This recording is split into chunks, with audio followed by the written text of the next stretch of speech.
Hello guys, welcome back to my YouTube channel. आज हम करने वाले हैं क्लास 9 चैप्टर नंबर 8 जो हमारा मोशन है। इससे पहले इस चैप्टर के 4 पार्ट बन चुके हैं। अगर उन पार्ट को आपने नहीं देखा है तो मैं उसका लिंक डिस्क्रिप्शन बॉक्स में दे दूंगा, वहां से आप उसे देख सकते हैं। तो इसके प्रीवियस वीडियो में हम लोगों ने इक्वेशन ऑफ मोशन का डेरिवेशन किया था और इस वीडियो में हम लोग करेंगे यूनिफॉर्म सर्कुलर मोशन। तो यहाँ पे यूनिफॉर्म सर्कुलर मोशन, तो इसका सबसे पहले हम लोग इंट्रोडक्शन लेंगे और उसके बाद एक दो क्वेश्चन भी करेंगे। तो यहाँ पे सबसे पहले हम समझते हैं कि ये जो लाइन है यूनिफॉर्म सर्कुलर मोशन, उसका अर्थ क्या होता है। तो यहाँ यूनिफॉर्म मतलब होता है कांस्टेंट, जैसे कि स्पीड कांस्टेंट हो गई, वेलोसिटी कांस्टेंट हो गई। तो यहाँ पे किसी भी चीज को कांस्टेंट, स्पीड या वेलोसिटी। और सर्कुलर यानी कि पाथ लाइक सर्किल, तो जैसे सर्किल के पाथ में घूमे तो उसे ही हम सर्कुलर मोशन कहते हैं। और मोशन जो हमने बताया था, पोजीशन में चेंज जितना होता है उसे ही मोशन कहते हैं।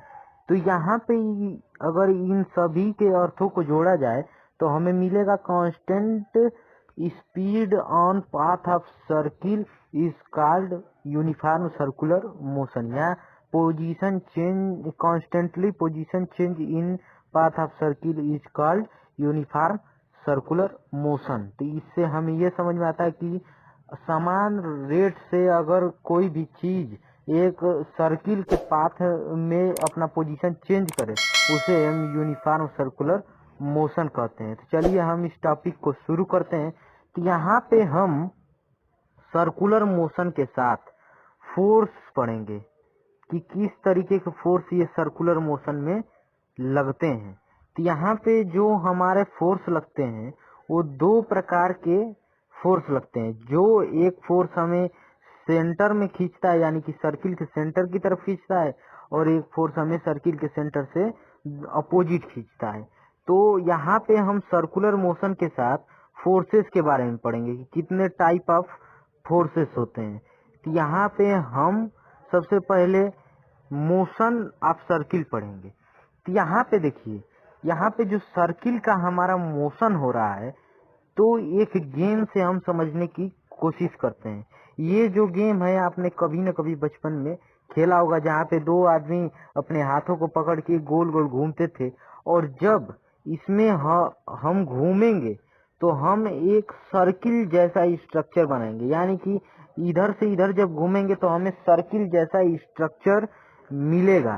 तो यहाँ पे अगर कोई हाथ छोड़ दे, यानी कि मान लीजिए कि मैंने हाथ छोड़ दिया, तो जो दूसरा हमारे साथ रहेगा वो सर्किल से बाहर जाएगा, ना कि सर्किल से अंदर आएगा। तो यहाँ से हमें ये पता चलता है कि सर्किल से बाहर कोई फोर्स हमें खींच रहा है। अगर मैं हाथ न छोड़ूं और नाचते रहूं तो वो सर्किल के अंदर आएगा, यानी कि सर्किल के अंदर जिस तरीके से घूमते हैं, ये जो सर्कुलर पाथ है उसके अंदर ही रहेगा, ना कि उसके बाहर जाएगा। तो यहाँ से हमें एक और चीज पता चलता है कि ऐसा भी फोर्स है जो सर्किल के अंदर हमें खींच रहा है। तो इसी फोर्स को समझने के लिए हम एक एग्जांपल लेते हैं। जैसे कि मान लीजिए कि एक रस्सी में हमने ईंट को बांधा और उसे धीरे धीरे अगर हम हिलाएं तो वो एक सर्कुलर पाथ पे घूमेगा, ना कि किसी टेढ़े मेढ़े पाथ पे घूमेगा, एक सर्कुलर पाथ पे घूमेगा। तो इस सर्कुलर पाथ पे जब वो घूमेगा तो वो, अगर आप देखेंगे कि अगर उतना ही आप फोर्स लगाते रहे तो वो हमेशा उतने ही सर्किल, उतना ही बड़ा सर्किल बनाएगा, ना कि छोटा बनाएगा, ना कि अधिक बनाएगा। तो यहाँ से ये पता चलता है कि ये जो फोर्स है वो एक फोर्स जब हम लगाते हैं तो उसी के बराबर दोनों फोर्स हो जाते हैं। तो यहाँ से हम आ जाते हैं अपने फोर्सेस के टाइप पे। तो इन फोर्सेस के टाइप पे पढ़ने से पहले हम पढ़ते हैं कि किस तरीके से हम इसे समझेंगे, इसलिए मैं इसे थोड़ी देर के लिए हटा रहा हूँ, उसके बाद फिर हम इसे लाएंगे।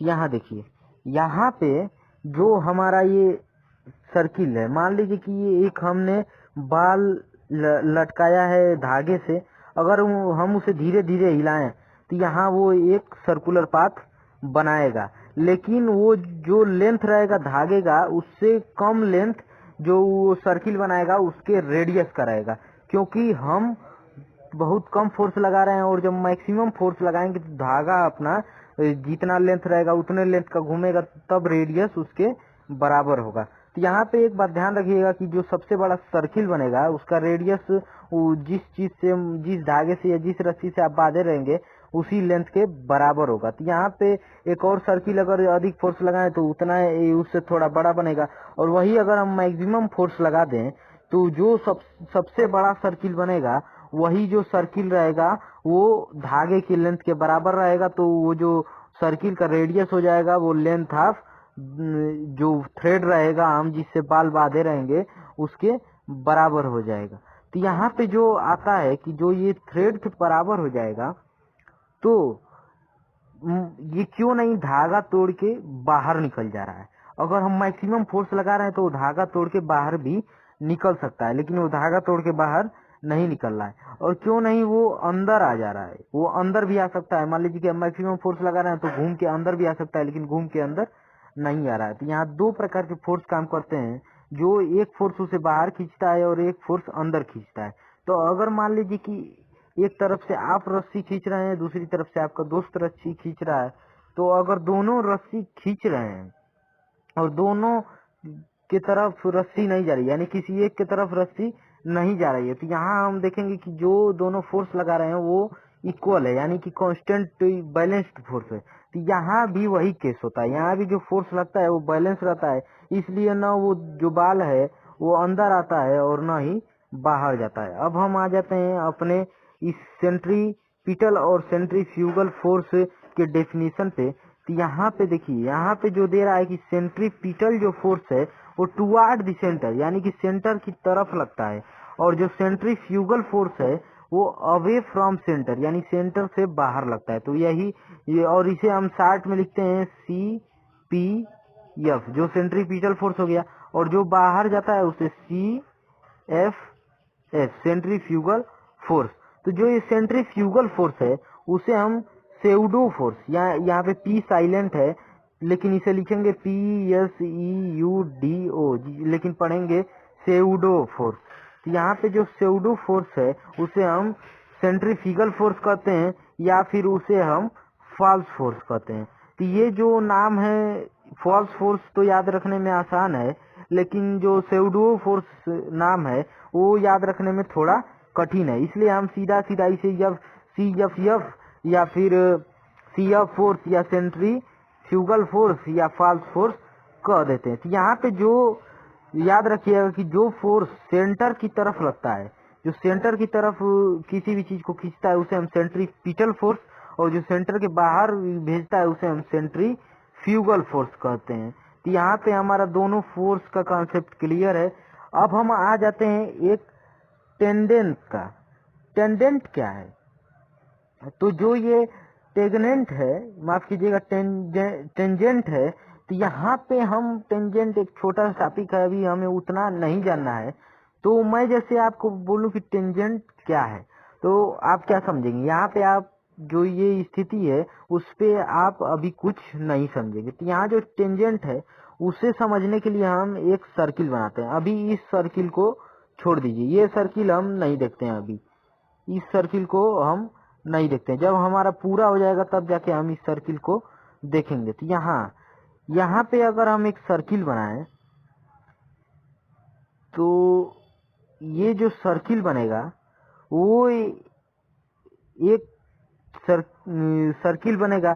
तो यहाँ पे अगर हम एक लाइन को इसके थ्रू माफ कीजिएगा थ्रू नहीं, इससे अगर एक पॉइंट पे टच कराते हुए ले जाएं तो ये जिस पॉइंट पे ये सर्किल को टच करेगा और उसके सेंटर से जिस पॉइंट पे वो सर्किल को टच किया, मान लीजिए इस पॉइंट पे उसने सर्किल को टच किया और सर्किल का सेंटर यहाँ पे है, तो जो ये सर्किल का सेंटर है वहां से अगर हम एक लाइन उस पे किसी भी तरफ टच करें, मान लीजिए कि यहाँ पे टच किए, यहाँ पे टच किए, जहाँ पे सर्किल को टच कर रहा है, सर्किल को तो वो एक ही पॉइंट पे टच करेगा, इसलिए वो अगर एक पॉइंट पे टच कर रहा है तो उसी पॉइंट पे अगर हम सेंटर से एक लाइन उस पे टच कराएं तो वो जो लाइन के बीच और सेंटर से जो लाइन गई है उसके बीच में जो एंगल बनेगा वो जो एंगल रहेगा वो राइट एंगल रहेगा या फिर 90 डिग्री का एंगल कह सकते हैं। तो यहाँ पे यही जो मोशन है वो सर्किल में होता है। तो अब हम आ जाते हैं अपने उस कॉन्सेप्ट पे। तो यहाँ पे हमें ये चीज समझने की जरूरत क्यों पड़ी, तो हम सीधे सीधे जानेंगे कि ये चीज हमें समझने की जरूरत इसलिए पड़ी क्योंकि ये जो ऑब्जेक्ट रहता है जो सर्कुलर मोशन करता है वो असल में अपने जान में एक लीनियर मोशन करता है, यानी कि सीधे स्ट्रेट लाइन में मोशन करता है। लेकिन तब वो कैसे सर्कुलर मोशन करने लगता है, तो सर्कुलर मोशन इसलिए करता है कि क्योंकि जो ये सेंट्रीपिटल फोर्स है वो उसे अंदर की तरफ खींच रहा है, इसलिए वो हर एक माइक्रोसेकंड यानी कि हर एक छोटे से छोटे पॉइंट पे वो अंदर की तरफ धीरे धीरे मुड़ता रहता है और इसी मुड़ने के कारण वो एक सर्किल बना लेता है। तो यहाँ पे हमारा जो ये मोशन हो जाएगा उसे हम टेंजेंटली मोशन भी कह सकते हैं। और ये टेंजेंटली मोशन किस कारण होता है, ये सेंट्रीपिटल फोर्स के कारण होता है। अब हम आ जाते हैं यहीं पे वो दिया हुआ है, तो यहाँ पे जो हम रेडियस ड्रा कर रहे हैं उस लाइन पे, तो उसके बीच में जो एंगल बनेगा वो 90 डिग्री का एंगल रहेगा। और इसी जो लाइन से हमारा एंगल बना है उसे हम टेंजेंट लाइन या टेंजेंटल कह सकते हैं। तो यहाँ पे जो हमारी लाइन है उसे टेंजेंट लाइन या टेंजेंटल कहते हैं, और जो ये इसके कारण मोशन होता है उसे टेंजेंटली मोशन या टेंजेंट मोशन कहते हैं। तो यहाँ पे ये एक छोटा सा टॉपिक है, इसे अभी हमें उतना नहीं जानना है। अगर हमें इसे अच्छे से समझना है तो हम इसे एक या दो तरीके से समझ सकते हैं। इसे अभी मैं हटाता हूँ, इसे बताएंगे अभी। तो अगर मैं एक तरीके का डायग्राम दूं, जैसे कि मान लीजिए यहीं पे डायग्राम है, तो मैं एक डायग्राम लेता हूं कि अपने आप यहाँ पे मान लीजिए एक पेड़ है, यही जो पेड़ है उससे एक रस्सी को बांधिए और उस रस्सी से अपना एक हाथ बांध लीजिए और हाथ बांधने के बाद अपने आँख को बंद करिए और एक सीधी लाइन में चलना शुरू करिए। अगर आँख बंद करके आप एक सीधी लाइन में चलना शुरू करेंगे तो आपको जानेगा कि सीधी लाइन में हम तो चल रहे हैं, लेकिन अगर आप एक समय के बाद देखेंगे तो आपको महसूस होगा कि हम एक सर्कुलर पाथ में चल रहे हैं, ना कि सीधी लाइन में चल रहे हैं। ये किस कारण हो रहा है, ये जो रस्सी बंधी है उसी कारण हो रहा है। वो आपको पेड़ की तरफ खींच रही है और आपका बॉडी का जो मास है वो चलने की वजह से बाहर जा रहा है। तो यहाँ पे आप एक सर्कुलर पाथ पे चलेंगे और रस्सी जो पेड़ की तरफ खींच रही है उसी वजह से आप एक सर्किल बनाएंगे, ना कि स्ट्रेट लाइन में चलेंगे। तो इसी मोशन को हम टेंजेंटली मोशन कहते हैं। इसे आप छोटे पैमाने पे भी कर सकते हैं, जैसे कि मान लीजिए कि एक कील ले लीजिए, उसमें एक धागा फंसा के उसमें एक कलम फंसा लीजिए। तो अगर आप उसे एक सीधी लाइन में ले जाएंगे, उस कलम को एक सीधी लाइन में ले जाएंगे, लेकिन वो कलम एक सर्किल बना देगी अगर किसी कागज के ऊपर रख के आप उसको ड्रा कर रहे हैं। तो यहाँ पे जो हमारा टेंजेंट मोशन या टेंजेंटली मोशन का जो टॉपिक था वो कंप्लीट होता है। तो ये छोटा सा टॉपिक था। अब हम आगे चलेंगे अपने टॉपिक पे, जो हमारा टॉपिक है न्यूमेरिकल इन मोशन। ये जो टॉपिक है वो एग्जाम के पॉइंट ऑफ व्यू से बहुत ही महत्वपूर्ण है, इम्पोर्टेंट है, क्योंकि ये जो चैप्टर है इसमें अधिकतर न्यूमेरिकल से पूछे जाते हैं, इसलिए आप इसे जरूर देखें। तो चलिए अब हम अपने न्यूमेरिकल के टॉपिक पे आ जाते हैं। तो अब हम आ जाते हैं अपने एनसीईआरटी न्यूमेरिकल्स के पार्ट पे। तो इसमें जो न्यूमेरिकल्स है वो एनसीईआरटी से लिया गया है, क्योंकि जो एनसीईआरटी के न्यूमेरिकल्स हैं वो थोड़े इजी हैं। और सबसे पहले हम लोग इजी पार्ट से शुरू करेंगे, उसके बाद अपने स्टैंडर्ड को इंक्रीज करते हुए हार्ड लेवल पे ले जाएंगे। तो यहाँ पे हम एनसीईआरटी के न्यूमेरिकल से पहले शुरू करेंगे जो हमारे मोशन चैप्टर का है। तो इसको शुरू करने से पहले हम एक क्विक रिकैप ले लेते हैं। तो सबसे पहले हम देखेंगे कि स्पीड का फार्मूला क्या होता है। तो जो हमारे स्पीड का फार्मूला होता है वो होता है d/t, जहाँ पे हमारा d होता है डिस्टेंस और t होता है टाइम। तो यहाँ पे ये जो फार्मूले हैं ये क्वेश्चंस में आने वाले हैं, इसलिए हम एक रिकैप ले लेते हैं। उसके बाद हमारे आता है वेलोसिटी। तो वेलोसिटी जो फार्मूला है वो हमारे पास दो फार्मूले हैं, जिसमें पहला है डिस्प्लेसमेंट अपॉन टाइम और दूसरा है स्पीड प्लस डायरेक्शन, और यहाँ पे दूसरा आ जाता है स्पीड प्लस डायरेक्शन। तो यहाँ पे हमारे वेलोसिटी के दो फार्मूले निकल के आते हैं, लेकिन जो हमें फार्मूला यूज करना है वो हमें पहला फार्मूला यूज करना है। ये जो दूसरा फार्मूला है वो बहुत कम जगह पे आता है। उसका जो एक्सेलरेशन है उसका हमारे पास फार्मूला निकल के आता है v minus u upon T. ये सभी फार्मूले आपको याद रखने हैं। उसके बाद हम आ जाते हैं अपने इक्वेशन ऑफ मोशंस पे। तो इक्वेशन ऑफ मोशंस में हमारा पहला फार्मूला है v is equal to u plus a t. तो ये हमारा पहला फार्मूला है। दूसरा फार्मूला है s is equal to u t plus half a t square. तो ये हमारा दूसरा फार्मूला है। और तीसरा फार्मूला है v square is equal to u square plus 2as। ये तीनों फार्मूले याद रखना आपको सबसे इम्पोर्टेंट है। यहाँ पे हमारे ये तीन फार्मूले हो गए। और स्पीड का जो फार्मूला था वो था v is equal to d upon t. यहाँ पे स्पीड को v से डिनोट किया जाएगा। उसका velocity is equal to s upon t comma s, माफ कीजिएगा v और वेलोसिटी और स्पीड में यहाँ पे कंफ्यूजन होती है, इसलिए आपको दोनों को v से लिखना पड़ता है। इसलिए आपको सबसे पहले इसके फार्मूले देखने हैं कि क्या है। तो यहाँ पे d और यस यही दोनों वेलोसिटी के फार्मूले में फर्क है। दूसरा आ जाता है इसमें v प्लस डायरेक्शन जो हमारा d है। अब आएगा एक्सेलरेशन। तो acceleration is equal to v minus u upon t. यहाँ से हमारा सभी फार्मूले रिकैप हो गए। तो चलिए अब आ जाते हैं हम अपने क्वेश्चंस पे। तो ये रहा हमारा पहला क्वेश्चन। तो पहले क्वेश्चन में कह रहा है an object travels 6 meter in 4 second, 6 meter in 4 second and then another 16 meter in 2 second. यहाँ पे भी 16 मीटर, इसे करेक्ट कर लीजिएगा। What is the average speed of object. तो यहाँ पे हम सबसे पहले किसी भी चीज को न लिखते हुए गिवन लिखेंगे। कोई भी चीज हमें सबसे पहले नहीं लिखना है, सबसे पहले हमें गिवन लिखना है। तो यहाँ पे जब हम गिवन लिखेंगे तो हमें मिलेगा कि एवरेज स्पीड यहाँ पे पूछ रहा है। एवरेज स्पीड का भी हमने फार्मूला देखा कि d1, यहाँ पे हमने फार्मूला नहीं देखा। तो एवरेज स्पीड जो हमारा एवरेज स्पीड है उसका फार्मूला होगा d1 plus d2 upon d1 t1 plus t2। ये हमारा फार्मूला है। तो जब हम इसे सॉल्व करेंगे तो 16 मीटर यानी कि d1 is equal to 16 metre और 4 सेकेंड, यानी कि t1 is equal to 4 second. दूसरा है 16 मीटर यानी कि d2 is equal to 16 metre और फिर 2 सेकेंड, यानी कि t2 is equal to 2 second.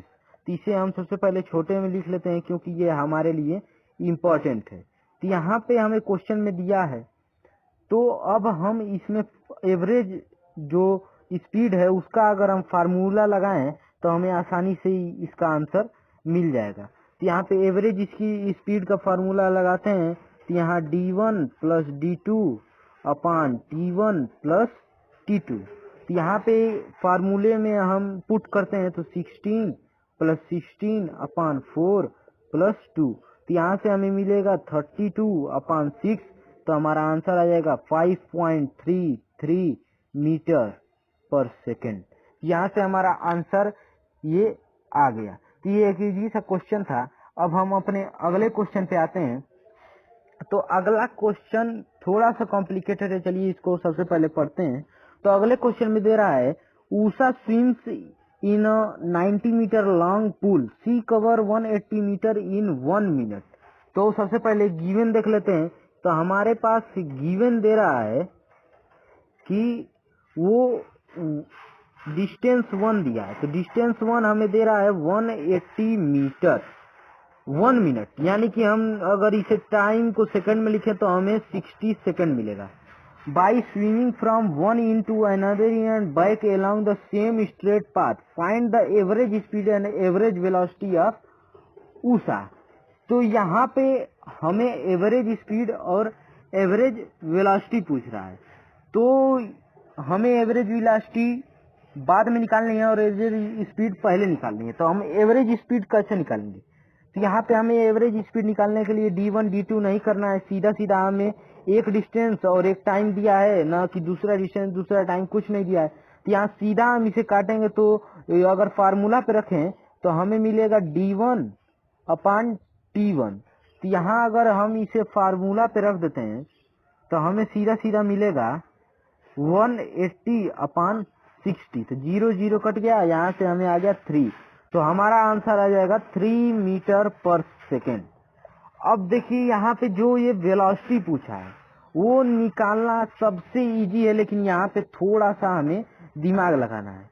यहाँ पे हमें ये दिमाग लगाना है कि जो ये डिस्प्लेसमेंट अपान टाइम होता है, टोटल डिस्प्लेसमेंट अपान टोटल टाइम होता है। तो यहाँ अगर हम डिस्प्लेसमेंट निकालें तो हमारा जो पूरा पुल है वो 90 मीटर का है, और कह रहा है कि 1 इन 2 other and back along the same straight path. यानी कि वो पहले 90 मीटर गई, फिर 90 मीटर आई, यानी कि वो यहाँ से स्टार्ट की थी और यहाँ तक गई। वो ए पॉइंट से स्टार्ट की थी और बी पॉइंट तक गई, और फिर वो बी पॉइंट से ए पॉइंट तक आई। तो उसका टोटल डिस्प्लेसमेंट कितना हुआ? कई लड़के यहाँ बोलेंगे कि 180 मीटर उसका टोटल डिस्प्लेसमेंट हुआ, लेकिन मैंने बताया था कि डिस्प्लेसमेंट वो होता है कि अगर दो ऑब्जेक्ट के बीच में एक सीधी लाइन खींच दी जाए तो उसका जितना डिस्टेंस होगा उतना ही उसका डिस्प्लेसमेंट होगा। तो ये उसी पॉइंट पे वापस आ जाती है, तो उसके बीच में लाइन खींचने का कोई मतलब ही नहीं है। तो वहां पे अगर हम खींचेंगे भी तो हमें 0 मिलेगा। तो अगर हमें 0 मिला तो total displacement upon total time अगर हम करें तो हमें 0 ही मिलेगा। तो हमारा जो एवरेज वेलोसिटी हो जाएगा वो हमें 0 मिल जाएगा। तो यहाँ से ये एक इजी सा था, लेकिन हमें इसमें थोड़ा दिमाग लगाना था। एवरेज मीटर पर सेकंड आपको लिखना जरूरी है। अब हम आ जाते हैं तीसरे क्वेश्चन पे। तो तीसरा क्वेश्चन दिया है the odometer of a car reads 2000 किमी। तो सबसे पहले हम समझते हैं ओडोमीटर क्या है। तो ओडोमीटर एक, जैसे आपने बैरियर देखा होगा वो कार का, जहाँ पे हैंडल लगा होता है वहां पे एक चौकोर सा लगा रहता है, जिसमें आपको नंबर चलते हुए या आगे पीछे होते हुए बदलते दिखाई देते होंगे। उसे ही हम ओडोमीटर कहते हैं, जो हमें बताता है कि कितना किलोमीटर आप चले हैं। तो यहाँ पे ओडोमीटर बता रहा है कि कार रीड्स 2000 किमी। द ओडोमीटर कार रीड्स 2000 किमी at the start of the trip. यानी कि ट्रिप के स्टार्ट पे 2000 किमी ओडोमीटर दर्शा रहा था ट्रिप के स्टार्ट पे। 2400 किमी at the end of the trip, और जब ट्रिप एंड हुई तो हमें 2400 किमी मिला। If the trip took 8 hours, अगर 8 आवर ट्रिप टुक यानी कि 8 घंटे उसमें लगे हों, calculate the average speed of the car in किमी पर second and metre per second, माफ कीजिए मीटर पर सेकेंड। तो यहाँ पे हमें average speed kilometre per hour और मीटर पर सेकेंड दोनों में खोजनी है। तो सबसे पहले हमको डिस्टेंस चाहिए। तो यहाँ पे हमें दो जो ये पॉइंट दिए गए हैं, ये 2000 किमी और 2400 किमी। तो यहाँ पे स्टार्टिंग पे 2000 था और एंड पे 2400 था। तो एंड में जितना था अगर हम उसे स्टार्टिंग से माइनस कर दें तो हमें कितना डिस्टेंस ट्रेवल किया है वो पता चल जाएगा। तो यहाँ अगर हम माइनस करें तो हमें मिलेगा 400 किमी। और एवरेज वेलोसिटी का फार्मूला होता है total distance upon total time. तो यहाँ पे अगर हम टोटल डिस्टेंस करें तो हमें टोटल डिस्टेंस मिल रहा है 400 किमी, और टोटल टाइम जो दिया है हमें दिया है 8 आवर्स। तो अगर हम इसे फार्मूला में रख के निकालें तो 400 किमी अपॉन 8 आवर इज 50 किमी पर सेकेंड। यहाँ हमें स्पीड, एवरेज स्पीड 50 किमी पर सेकेंड तो मिल गई, लेकिन हमें इसे मीटर पर सेकेंड में चेंज करना है। तो हम इसे कैसे चेंज करेंगे? तो मीटर पर सेकेंड को चेंज करने के लिए हमें सीधा सीधा बहुत ही छोटी क्लासों में बताया गया है कि 5/18 से हम इसे भाग दे देंगे। तो अगर हम 50 को 5/18 से डिवाइड करें तो 2 9 जा 18 और 25। तो यहाँ पे आएगा हमारा 125/9। तो इसे हम काटें अगर, तो 9 1 जा 9, 9 1 जा 9, 9 3 जा 27, तो यहाँ पे हमारा आएगा 13, उसके बाद हमारे पास आएगा 8, यहाँ से 7, इसी तरीके से कुछ हमें मीटर पर सेकंड में मिलेगा। ये पॉइंट्स में जाएगा, इसे आप कैलकुलेट कर लीजिएगा। अब आते हैं अपने अगले क्वेश्चन पे। तो अगला क्वेश्चन भी इसी तरीके का कुछ है। तो अगला क्वेश्चन में दे रहा है an athlete completes 1 round of circular track. तो देखिए यहाँ पे सर्कुलर ट्रैक यानी कि जो अभी हमने सर्कुलर मोशन पढ़ा उसी से आ चुका है। तो यहाँ पे जो एथलीट है 1 round of circular track complete, जिसका डायमीटर है 2200 मीटर। तो यहाँ पे हम डायमीटर लिख लेते हैं, जो हमारा डायमीटर है 200 मीटर इन 40 सेकेंड। तो यहाँ पे टाइम लिख लेते हैं कि जो टाइम कवर कर रहा है वो 40 मिनट 40 सेकेंड्स में कवर कर रहा है। What will be distance covered? What the displacement at the end of 2 minutes 40 seconds? तो यहाँ पे दो चीज पूछ रहा है, एक डिस्टेंस बताइए और डिस्प्लेसमेंट बताइए। तो यहाँ पे सबसे पहले हम डिस्टेंस को निकालते हैं। तो डिस्टेंस को निकालने का सीधा सीधा तरीका ये है कि अगर हम सरकमफ्रेंस निकालें, सबसे पहले हम देखें कितना राउंड कंप्लीट करेगा। तो यहाँ पे जो 40 सेकंड्स दिया है 1 राउंड, उसे कंप्लीट करने में समय लगता है, और वो कितना देर दौड़ा 2 मिनट 20 सेकंड। अगर हम इसे सेकंड में चेंज करें तो 2 × 60 + 20, तो यहाँ पे हमारे पास आ जाएगा 120 + 20, तो यहाँ से हमारे पास आ जाएगा 140 सेकंड्स। इतने सेकंड्स वो दौड़ा। तो यहाँ जो वो 140 सेकंड्स दौड़ रहा है, तो कितना राउंड कंप्लीट करेगा। तो राउंड कंप्लीट करने के लिए अगर हम 40 से 140 में डिवाइड कर दें, तो जितना हमें आउटपुट आएगा उतना ही वो राउंड कंप्लीट किया जाएगा। तो ये इधर अगर हम डिवाइड करें तो 0 0 कट हो जाएगा, यहाँ पे 3.5, यानी कि वो 3.5 राउंड कंप्लीट किया है। तो जो 3.5 राउंड कंप्लीट किया है, तो उसका अगर हम कंपेयर करें तो सरकमफ्रेंस का फार्मूला क्या होता है। सरकमफ्रेंस का फार्मूला होता है 2πr। तो यहाँ पे अगर हम 2πr लगाएं तो 2π को उसी तरह रहने देते हैं, क्योंकि कॉम्प्लिकेटेड हो सकता है, अगर बाद में जरूरत पड़ेगी तो हम उसे जो है आधा करेंगे।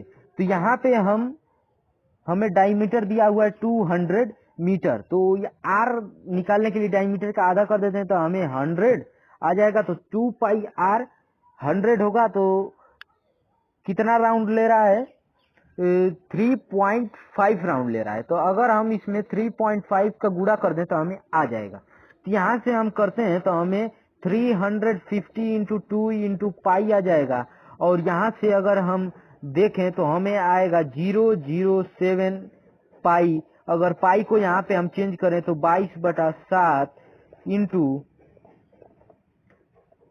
700, तो यहाँ से हमारे पास आ जाएगा 100, और यहाँ से हमारे पास डिस्टेंस आ जाएगा 2200 मीटर। तो यहाँ पे हमारा डिस्टेंस आ गया 2200 मीटर। अब हम आ जाते हैं अपने डिस्प्लेसमेंट वाले पार्ट में। तो जो ये डिस्प्लेसमेंट वाला पार्ट है, उसमें हम देख रहे हैं कि ये जो राउंड कंप्लीट कर रहा है वो 3.5 राउंड कंप्लीट कर रहा है। तो 3.5 राउंड कंप्लीट कर रहा है, यानी कि वो एक सर्किल में घूमा। मान लीजिए वो यहाँ से स्टार्ट कर रहा है, तो वो 1 राउंड घूमा, फिर 2 राउंड घूमा, फिर तीसरा राउंड घूमा, और फिर आधा राउंड घूमा। तो आधा यहाँ पे घूमेगा। तो ये 2 पॉइंट, इस पॉइंट से स्टार्ट किया और इस पॉइंट पे फिनिश किया। तो इसके बीच में अगर हम एक स्ट्रेट लाइन निकालें तो इसका जो डायमीटर निकलेगा तो हम इसे 200 मीटर कहेंगे। तो यहाँ पे स्ट्रेट लाइन खींचने पे हमें डायमीटर मिलेगा, और डायमीटर हमारा है 200 मीटर। तो यहाँ से हमें आंसर जो आएगा वो आएगा displacement is equal to 200 meter, और जो डिस्टेंस हो जाएगा हमारा वो हो जाएगा 2200 मीटर। तो यहाँ से इस आंसर को भी हमने कंप्लीट कर लिया। अब हम आ जाते हैं अपने आखिरी क्वेश्चन पे। तो यहाँ पे दिया है और motor boat starting from rest on like acceleration is straight line at the constant rate of 3 metre per second square for 8 second, how far does the boat travel during this time.